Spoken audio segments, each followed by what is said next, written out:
Hearthstone Battlegrounds Brawl event continues as we enter round number 6. Round number 6 out of 7. So we're coming down to the final 2 lobbies. And it seems like it's a race between the Rust Buckets and the Megafins at 40 and 39 points. Each lobby, rather, has 16 points to distribute out. And 12 points to distribute out, and there's not enough to really help Team Rabid Rangers catch up. But can they even overtake 3rd place over the Doombringers? Or some of the questions that we're asking ourselves as we proceed to get ready for the lobby here. I mean, you certainly could. They were, I think, only 11 points ahead, so you can certainly get that in the first 2 rounds, especially if the Doombringers have a tough time or have some early knockouts. I think you should be gunning for first here, because again, being in 4th place, sure, it's a nice amount of money, but if you get into 3rd, you earn that much more than your opponents, right? You want to be able to place the best that you can. And we've seen them start to really level up and warm up a bit. We had Regis and Choco be able to secure a placement in their last matchup, so they can certainly do it. It's just a matter of whether or not they can come in clutch. And they have been touting that Disguised Toast at some point is going to pull out a win, so it better be happening now, because you only got a couple more chances. Well, you can see Disguised Toast in the background pulling up that Patchwork Hero, so we'll see if that's going to be able to be what he needs to secure the win. But there's a lot of other players that are going to be challenging. 8 players per lobby in this new game mode. PlayHearthstone.com/battlegrounds. Play now for free. That's right, open beta, completely free to access this game mode. And once the expansion launches, if you buy 30 up to 30 Descent of Dragons card packs, you'll unlock more bonuses like full stats. Sure. You'll be able to choose out of 3 heroes in the beginning instead of 2, and some emotes. Speaking of surprises and extra bonuses, we've teased multiple times about revealing and kicking off the Descent of Dragons spoiler season. Descent of Dragons, the expansion coming to you in the first week, or the early December rather. It's going to be really exciting to see how these dragons affect the standard metagame, and Tim and I will have the pleasure of revealing those cards. I believe I have not seen them, but you kind of have a little bit of a clue as to what it is. Yeah. So I'm gonna be reacting live and seeing how it goes. And I look forward to seeing your reactions, because I want to feed off that energy as I finally get my descent into my own construction games eventually. But let's go ahead and move our way into the matches themselves. They are already underway for our teams. Froden, is there one in particular you want to keep an eye on? Who have we not focused on much this tournament? We haven't actually seen too much of Trump and Tice. Those are 2 players that have been relatively consistent, but knocking out of like the top. They're like basically getting top 4 a lot, maybe even a top 3 or 2. But they haven't gotten the wins. That's not what's important. What's important is getting points. Getting the wins would be very nice, but you can't always guarantee it. So I like to see what Trump and Tice are up to, especially because Trump, I feel like, is one of the players who's not afraid to defy the popular pro opinion. A lot of times, players would say, oh, like, this is just the best. And Trump would challenge it. One of them, of course, being Shifter Xeris. Trump yesterday was during dinner. I believe, Tim, you were busy wrecking ladder. But at dinner, Trump was trying to convince everyone that Shifter Xeris is the best card in the game. Okay, well, we'll see if that pays off there. And we were like, no, it's not. And then Trump, the madman, bought a 2nd Shifter Xeris. And he held both of them, and then they eventually transformed into 2 6-star units at the same time, a Mama Bear and a Maexna. And he said, see? Can you imagine how good that feels? Like just sitting there telling everyone that they're wrong, that you enjoy something, and then it just delivers the next turn over? The problem is, Trump's already down to 19 life. Oh, that is unfortunate. 19 life before he even gets to Tavern 3, that is going to hurt. But he does have this Direwolf Alpha, and he can pull up a 4-star unit. While we're talking about Trump, just a little bit of a side tangent. You can feel free to cut me off at any point, because he is taking some damage. I am so glad to finally meet Trump and then realize how authentic he is as a streamer. Like, he was sitting there playing Hearthstone Battlegrounds in front of us all, kind of showing us his strategies and tokens, and he would just mutter the word value after every single play that he did. And I was like, that's the Trump that I remember from streaming. He's fully who he is as a person, off stream and on stream, which I just love. I love people like that. You know the Dave Chappelle meme where it's like, y'all got any more of them? Yeah. And Trump's that, but of course Dave Chappelle is, y'all got any more of them? Value? And he looks for every opportunity to get value, including yesterday, Blizzard was like, hey, you want to go out to dinner? It's on us. Trump was like, what's the most expensive thing on this menu? But he didn't order it because he's a good guy. At least he asked a question. That's definitely within him. Yeah, he just wanted to know. Yeah. Gotta have the knowledge there. Well, he's Well, about to know how much damage he takes here. 6 puts him down to just the lucky number 13. and at this point, you can think about maybe handling a little bit more damage, but it's getting into a bit of a scary point here. The Shifter Xeris is just not really panning out. Trump really needs that extra minion. That's 3 gold that he's invested into this minion. Don't worry, it's gonna turn into a Foe Reaper next turn. He's gonna have 1 HP, he's gonna turn this entire game around. That's the call, I can feel it. Okay, he Tokis for a tier up. He gets the Beast, which honestly might not be the worst thing ever, just because he needs stats. It's a 9/7. I think a lot of people focus on the 3/3, but sometimes having a 9/7 is just good to snipe like the really powerful units. Yeah, if you need quick power, you can sell that later on for sure, just to make sure he's sustained. But Right. he wanted that Divine Shield instead for his Cobalt. Yeah. Instead of having to reposition it, he wanted to go for the maximum value, so he gets a Kaboom Bop. So at least in this regard, he gets 10 damage on the board, guaranteed with the Divine Shield. And of course, if the Kaboom Bot dies, it drops off 4 damage off the Death Rattle. Interesting. Trump choosing to have his Divine Shield mini attack first. Oh, but he's going up against Nefarian. Ah, this is so smart. Trump knows that Nefarian likes the hero power against Tice, and it deals 1 damage to all enemies. Security Rover is a 4-star card that says whenever this takes damage, summon a mech. So he knows that this Divine Shield's gonna get popped from the Cobalt Guardian, and so positions in a way where Cobalt Guardian won't attack first, otherwise would have died. My God, how big is that man's brain? What a wonderful adjustment. And this comes down to the fun, I think, in Hearthstone Battleground. Battleground, sorry, man. Keep dreaming, Back, I Trickster, know. former Heroes of the Stormcast. I did want it for a little bit. But regardless, this shows what the heroes are able to bring to this entire game. If you are able to realize who you're facing off against, which you can see on that far left, and make the most small adjustments to make sure that you get the upper hand, that's the true display of skill and knowledge that you have in this matchup. Sure, some people might look at it and be like, hey, there's RNG everywhere, I can't control it. Trump just put on full display what you can do and make your units work for you. Well done by him. The Boogie Master. Wait, what? Monster, excuse me, the Boogie Monster. Whenever this attacks and kills a minion, gain +2/+2. Really effective against token compositions. Yeah. But I think Trump says, you know what? I can't wait for this Shifter Xeris to get much better. There are worse things than a Boogie Monster. Not much, but it's not the worst option. And you know what? Against a token-based composition that has a lot of these small things, maybe it ends up becoming a decent minion. Maybe it does. It is frowned upon by a lot of players here. Every time they would always meme the Boogie Monster, but we'll see if it pays off. So far, not so much here for Trump, but he is getting the Divine Shields. There's another attack. There are multiple hyenas on the opposing side that he needs to clear. He finally gets 1, and that is not the trade he was looking for. Okay. Okay, gets down to 1 hyena, so we're gonna get the 2 damage because that hyena is worth 2 stars, and then a 3 from the Tavern tier. 5 connects. Trump is still breathing. Some fresh recruits for it. Menagerie Magician only buffs 1 thing, needs to roll, gets a Goldren of Toki hero power. Probably should explain what that does. Yeah, Toki is a temporal tavern, which is for 2 gold. You refresh the tavern and add a minion from a higher tier.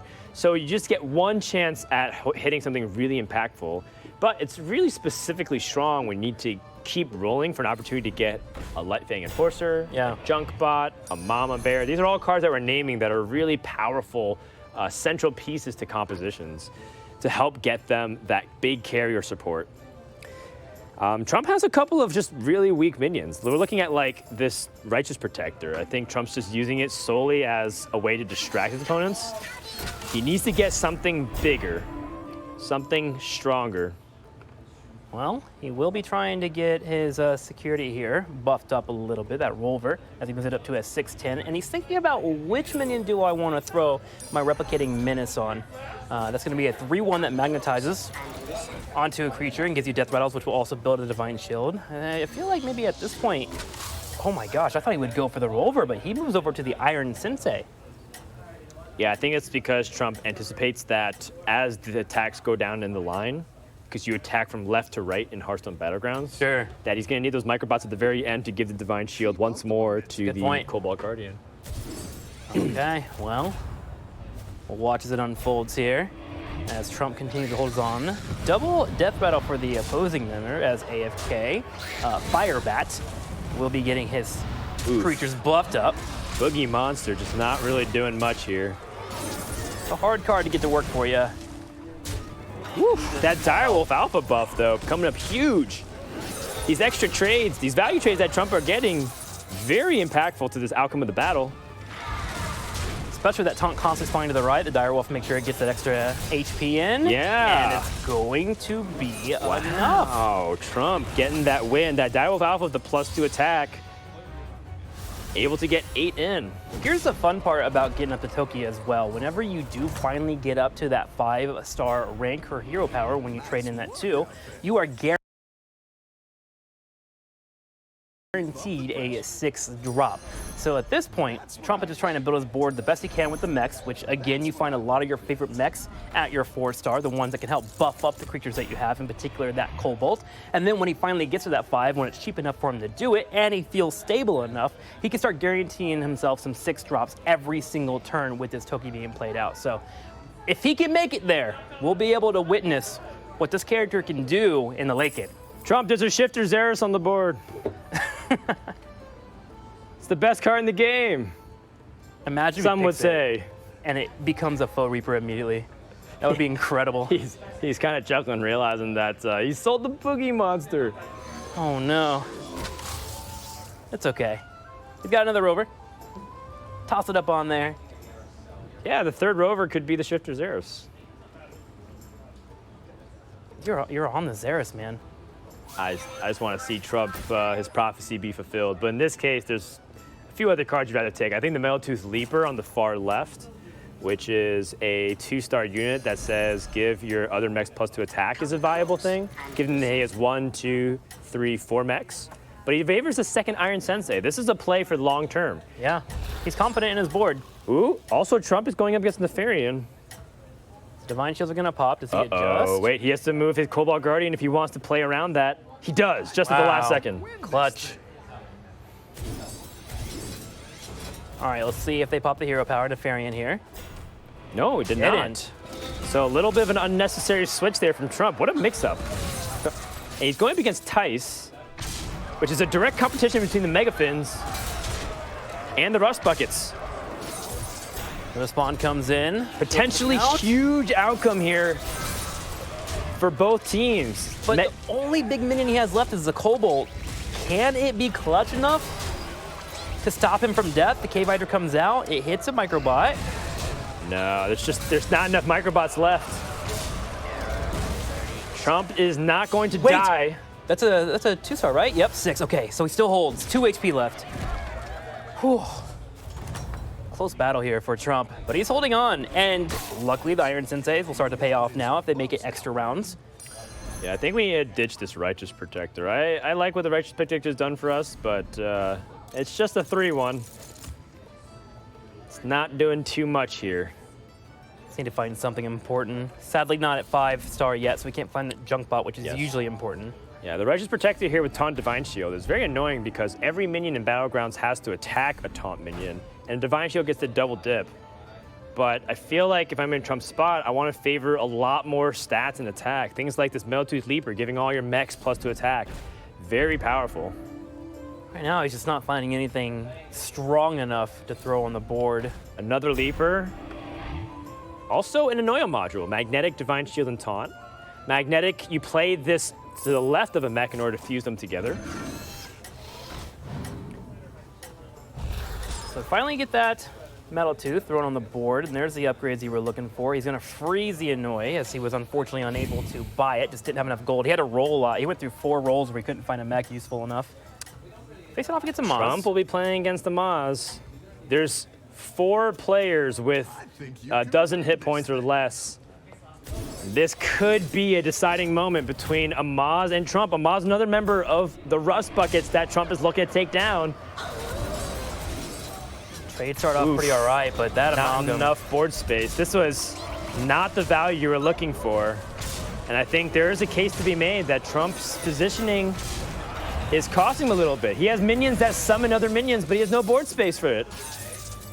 And there's no junk Trade. bots for him to go into. Yeah, and there's double Cobalt, double junk bot on the wait. side. Hold on. But there's no more spawns. Oh, that's it. So no shields. And Trump tries to ride it out. Xerath doesn't pay off for him. The mech build, unfortunately, unable to come together fully. And he will fall out in 8th place. Yeah, that's not working now. Shift to Xerath, confirmed still mediocre or insane. Let's hop on over to Tice, another player that we want to focus on. He's another player on the borderline of being eliminated from this game. Ooh, he's showing off the crowd pleaser. We mentioned it a couple of casts ago, but let's go ahead and highlight it again. That second minion from the far left, the crowd pleaser has a built-in mechanic to where when a battle cry is played, he will automatically buff himself by 1/1. Oh yeah, You and throw him also aboard? I like its description of its buff, huge ego, which is not really characteristic of Tice, but maybe the other 15 players here, yeah. I never realized that. There's so many little golden gems in Hearthstone that if you just like look at the art or read the little mechanics, that's incredible. It's very fitting to Yeah, describe yeah. that in a streamer-based competition. Yeah, it really is actually. Oh, You're man. a variety streamer yourself, you know what I'm You gotta talking have about. that huge ego, man. People don't want to watch people that don't care about themselves. You know, it's hard. You gotta have that huge ego, and the crowd pleaser brings a huge ego and some huge stats so far. 15 and 15 at the moment. Yeah, it's interesting that Tice not really caring about the second crowd favorite, and it makes me think that Tice is eventually going to ditch this card, but we'll see. Out there. There's a lot more impactful minions that Tice could also pick up. Even though he's get the Light Forge, he doesn't have like Divine Shield or Taunt or Poisonous, some of those other really high impact stuff. Yeah, he wants some money for those rolls. He wants to make sure that he can set up to get that poison. Remember, every unit you buy is putting yourself behind in tech, Right. putting yourself in behind in important units.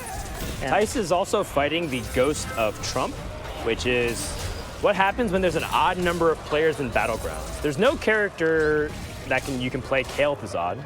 So you can see Kael'Thuzad here, but it's actually Trump's dead ghost, which I just is imagine him yelling as he dies, "Good Yeah. value," as he falls down. He gets picked off. 15 connects, and the Ghost of Trump will no longer be. Although the Curator, who was playing Curator here for us? we're about to find. Oh, it was Hafu, actually. Hafu will fall in 7th Hafu's place. the first or last kind of player, which has been really helpful for the Megafins, to be honest. Yeah. But Hafu, yes, going down means that both Trump and Hafu got 0 points. And it doesn't matter if you're getting that first place consistently. What matters is whether or not you're able to get those points in order to secure the victory when the last round is finishing. Excuse me, what I mean is, you can alternate all you want, but you Yeah. want to end on a high note. And if you do get too far behind, you only have one more round to place in that top 4 to get points. Team Megafins could be falling a little bit farther behind because Tice is still in it, and so is Amaz. Yeah, Trump and Hafu would have loved to have been able to grab a couple points this game, be a little bit more cushiony as we go into the next final round. We're gonna have to play a little bit more high octane, it looks like, in our next round after falling in 8th and 7th place here. Important to note, Tice is playing Amaz too, and neither of them are within a comfortable health spot. Tice is at 3, Amaz is at 7. So Tice is just gonna hero power anyways. Says, you know what, Amaz? I need to do this to try to fight back. And I think I agree with that, because if you look at Amaz's board in a second here, he's got 2 junk bots. Yeah. And that's going to be really hard for Tice to fight back again. So he actually has to go as hard as he can to try and fight this. Control. Let's see if they knock each other out. The best case scenario is somehow they tie even, but there was no way for them to set up this board to make sure that occurs. Big swipe comes out. The Amalgam holds for now. Crowd Pleaser will be attacking now. Should be able to clean up that Amalgam on the next turn, but the junk bots start to get buffed. Junk bots versus big amalgams. We got the Murloc man. He comes in swinging. Gets his own pick as well. Oh, the junk bots are pretty massive here. One gets picked off. Okay. There's a trade. Oh no. Oh, the 1 health One. difference. Amaz kills Tice. They tried so hard to tie. And off by 1. That means Tice is bottom 4. and Amaz lives on. But Patchwork going down, Disguised Toast, or is that Surrender? Surrender, Dancing Daryl here in 4th place. Yeah. It looks like Toast finishes in 6th place, which means that all the players here remaining are in the top 4 as we head to Amaz's point of view and see if he can inherit the will of Tice. All right, picking up some more upgrades here. Grabs that Clunker, gives off a 2-2, making that first minion so strong. One thing I was talking to Amaz about, actually, I was like, hey, when you're buffing minions, is there ever a cutoff point where you're just like, all right, this minion's too big, maybe I should spread the love a little bit? And he was like, no, always buff the biggest one that you can, especially if they have Divine Shield. And here he is, actually bringing in that buff as well. The interesting part, though, is that he could have buffed the Amalgam. But the Amalgam, with it having poison, at that point, it's big enough. You want to try and find some snipes there with your Cobalt on that far left, and he should be able to pull that off. Yeah, I really like this small inclusion of the Mecharoo. It's a very cheap unit. Death Rattle summon a 1/1 Joey bot.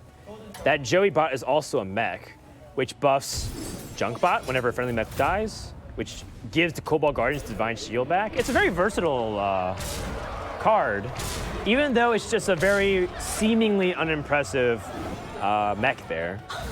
So I think it's a really nice utility play here from Amaz. It's not the ideal scenario, right? Because he obviously would rather have a high impact minion like a Foe Reaper. But sometimes you just gotta make do with the small things that you got. He's going up against Vince, who's got a double Mal'Ganis Menagerie build. That's a lot of stats to shoot through. Yeah. And then Mal'Ganis buffing up the taunt as well. Oh boy. The trade gets it picked off. The Poisonous is going so big, and Junkbot number 2 is gonna bite the dust. This looks like Amaz is gonna get pushed out. I think I agree with you here, Dan. No more Divine Shields to be spawned. The Microbots moving in. Only 7 HP here to the name of Amaz.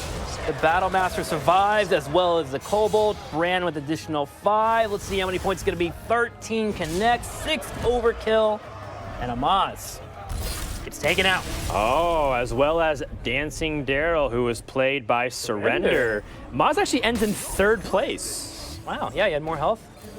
Right. Into that fight, so he gets in 3rd place. Surrender, I was eyeing his board on the side. He was running more double cleave. He had double Hydra. Unfortunately, wasn't able to get it to a bigger slot, and it did get picked off. And now we move to our final 2.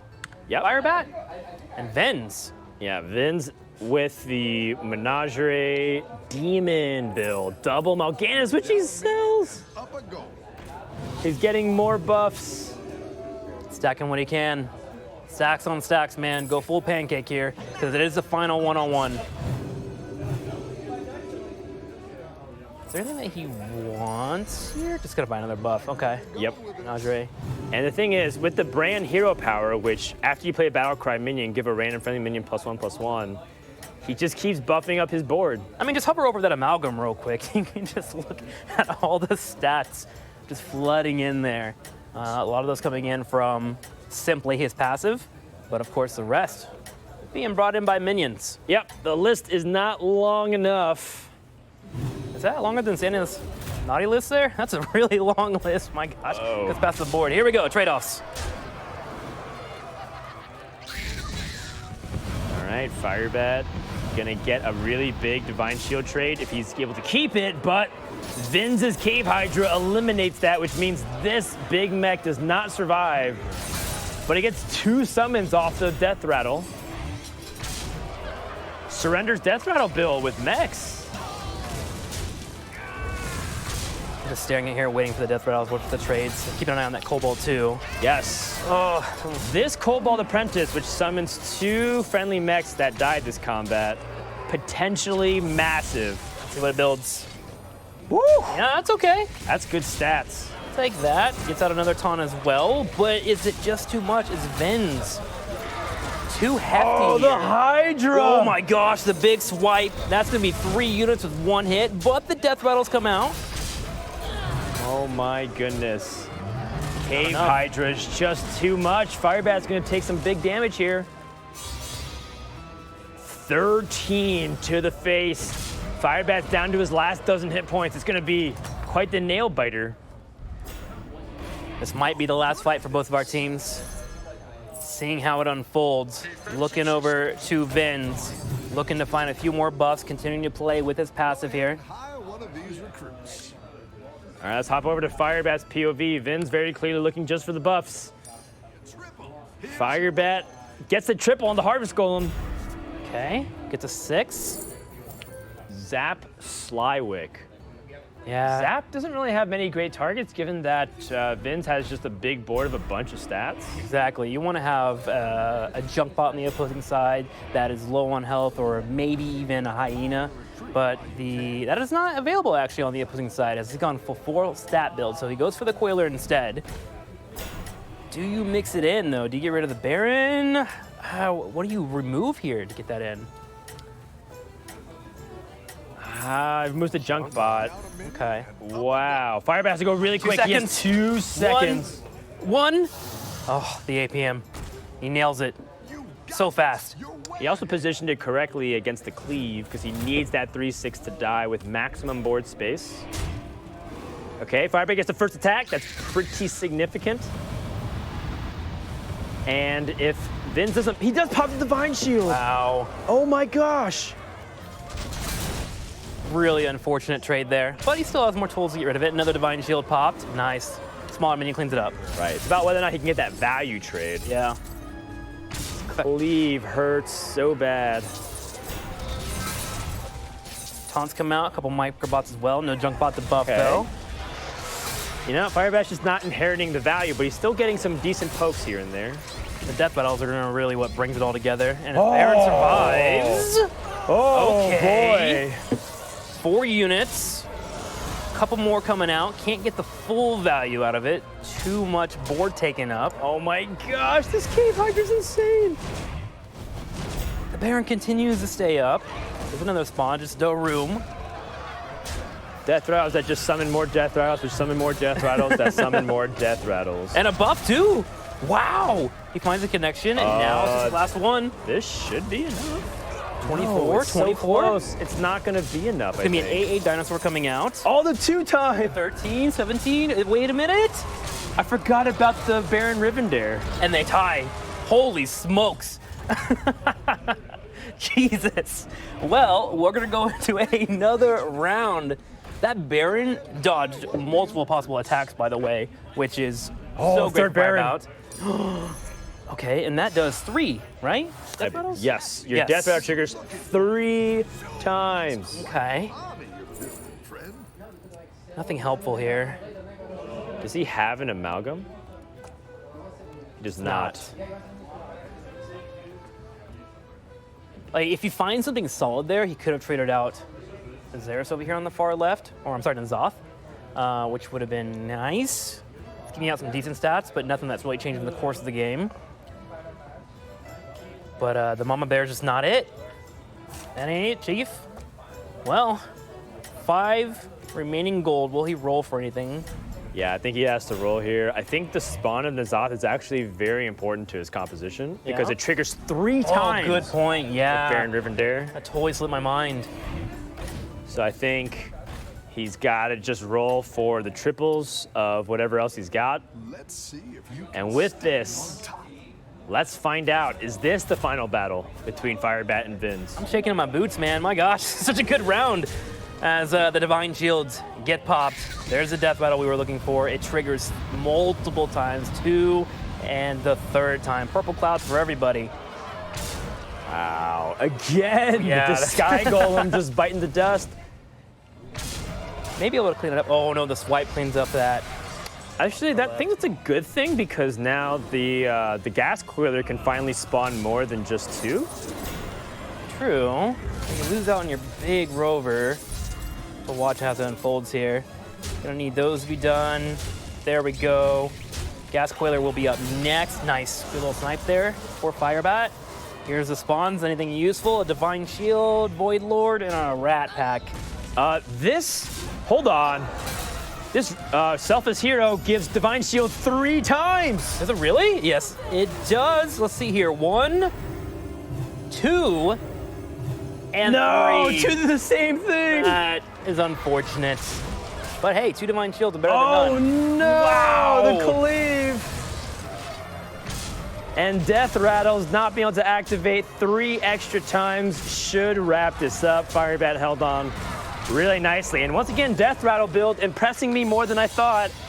Rabid Rangers with behind Vins takes another one with 23 damage to close out the lobby. Wow, I will say that Death Rattle build is incredibly fun to watch. It comes down to positioning, of course. You want to make sure that your Baron doesn't get picked off.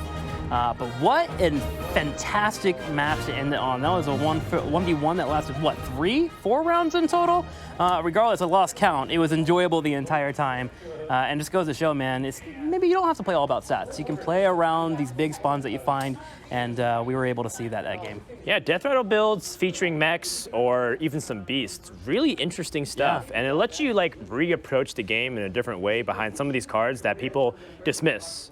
Right, because there's a couple of cards that we thought about, like Baron Rivendare or Mechano-Egg or some of these other like Death Rattles that people kind of write off, and it feels like Firebat crew and behind Surrender specifically, who we saw do it first, might actually have something there. It's another path that you can take in case you don't find your Light Fangs, in case you don't find your junk bots. So really cool stuff. Let's take a look at the lobby and see what ended up happening as the final standings of 8 players resolved with Vince taking the win.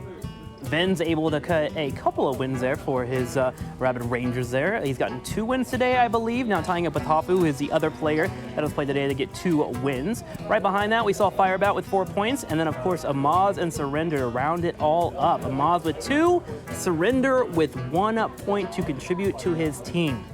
That's really big because if you think about it, there's only 1 member from the Megathins and the Rust Bucket that were in the top 4 here, because we had 2 members from the Doombringers with Firebat and Surrender, and then the Rabid Rangers with Solari with taking it. And the reason why it's important is because the team standings are super close. So Amaz getting 2 points for the Rust Buckets could be that small edge, but there's a second lobby, and Lobby A is currently ongoing and I believe wrapping up here in just a moment. When they do, we'll be able to find out which team is ahead after the standings and points have been distributed out. Yeah, Lobby A is very, very important here to figure out if the Rangers are going to be moving up to get 3rd place because they're currently sitting in 4th, or of course the Rust Buckets, who are looking to keep that 1st place spot. Remember, whoever takes away 1st place today gets $20,000 per a team member, not as a team of 4, 20,000 each. So you 80K. It's money. It's pretty nice there. You can buy a couple computers with that one. It's pretty nice. Yeah, you could buy a bunch of stuff. Just try not to play too much Battlegrounds on mobile right now because, in my opinion, when I play on mobile, I'm like, I have to like do extra APM and all those other things. You play Battlegrounds on the PC or a tablet. It makes your life a lot more convenient. Or if you want to artificially restrict yourself, you can play on mobile. But the mobile, the reason why is because there's a lot of things that you have to do to zoom your hand up. Yeah. So if you do end up playing Battlegrounds on mobile, keep in mind that every time you zoom into your hand, you can't like roll again or you can't interact with the board. So it requires more APM. So if anything, if you want to up the stakes of Battlegrounds tournament, you make them all play on phones. Yeah. I've been playing. If you want to up the stakes, just make everyone. It's hard. Gosh, I won't lie. My morning routine has changed dramatically. I used to wake up, maybe check my Twitter, and then start my day. Now I wake up, play 3 games of Battlegrounds, move forward, finally get out of bed an hour and a half later.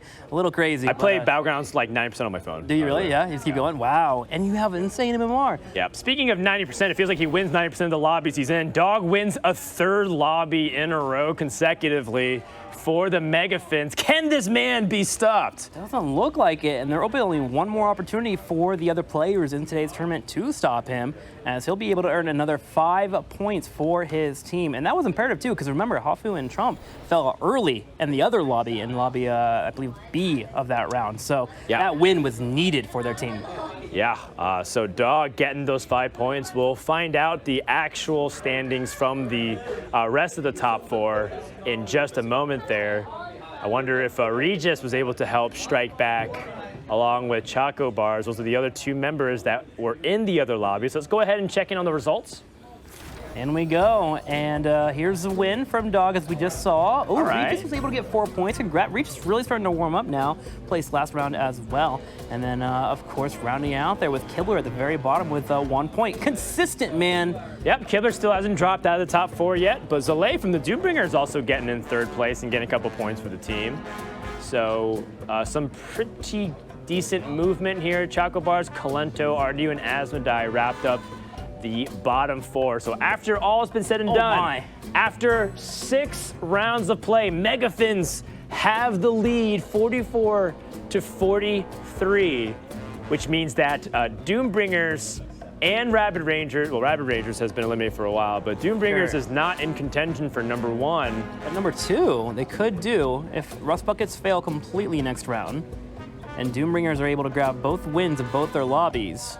They could climb up to 2nd place. It's definitely there for them. It's just a little on the harder actually side. right about that, yes.